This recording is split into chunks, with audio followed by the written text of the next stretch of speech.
So I wanted to do a video for this build because here's the thing, right? Like there's a lot of stuff they don't tell you when you're building these out. You start looking for discounts on motherboards and you're sure to come up with problems. And some of the problems that I've come up with, the two biggest ones, are with the case and the motherboard. The case on this side, like right in here, there isn't a lot of room.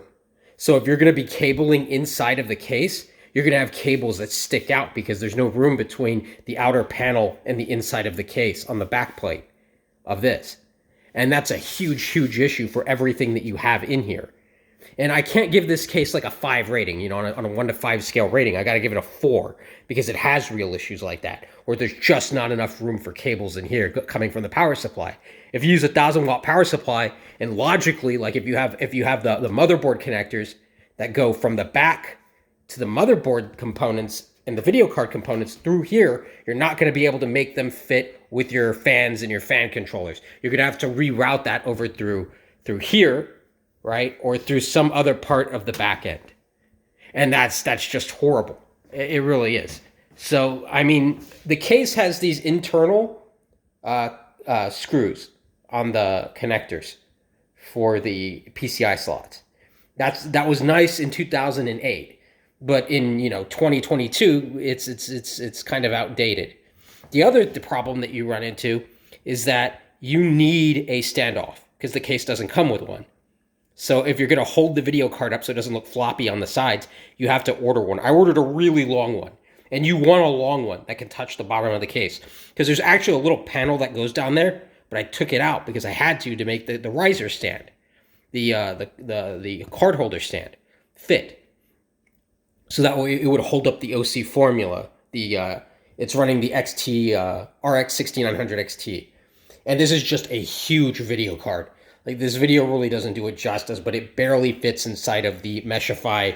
I think this is a Meshify Compact 2. Now the thing I like about it is that it has the Type-C port and it has the 3.0 USB port headers. Fine, that's good. But now here's where the real issue that I had with my build was. And that's with the Tough Gaming B550 Wi-Fi 2 or Wi-Fi Plus, I'm sorry. You think that the motherboard has everything you need, right? And there's really no way to tell until you get it in there just how bad this motherboard is. Because it's cheap. You say, oh, it's 169 bucks. You know, it's got the PCIe, it's got room for 128 gigs of memory. Yeah, I mean, it does. But it kind of stinks because the placement, you could see the wires kind of hanging out. That's because the wire to the AIO is right here, right above the video card.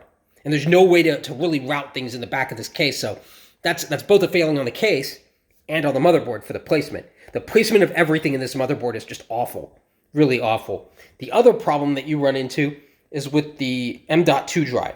It uses a screw to connect the M.2 drive that you have to hold it down with. You're like, oh yeah, some older motherboards are like that. And the placement of the heat shield on it has to be screwed down too, and it's horrible. It takes forever to figure out how to make this thing work. Yes, there's a piece of thermal adhesive on the back that you can put on top of that, but you still have to screw it down, and it takes forever. I put a 1,000-watt power supply in here because that's what the OC formula wanted to make it work, and it's fine. I've run benchmarks on this in 3D Mark, and it comes out to a premium rig. Now total, I think I spent $2,400 to $2,600 on all the components basically, including an Acer Predator monitor, which is fine, and it's great for a 2K monitor. It's about as good as you can get. I don't know what the deal with the shroud is. You see the shroud on the inside that goes over. For some reason, every PC manufacturer seems to think they need this, and you really don't. I don't know why they still do that, but it's just kind of annoying to work around. And I would give overall the case a 4. I'd give the motherboard a 3 because the B550 just has horrible placement, and it doesn't have room or another port for a fan on the back, which means you have to buy a separate fan controller if you want to do that. Now, that's not a big deal because, in truth, the PC just needs, positive pressure, to push heat out of the back, which it does. In fact, it tends to run cooler without a fan on the back. Most of them do. And the way I have the fan set up is that air comes in here and air comes in from the top down, from the water, from the AIO radiator. So you can feel it on the back. There is positive pressure. It's fine. That part works. The cooling, even with 2 regular fans and then 2 AIO fans, no big deal. Like I said, there's a lot of weird gimmicky things with the motherboard. And my honest advice: don't go with the B550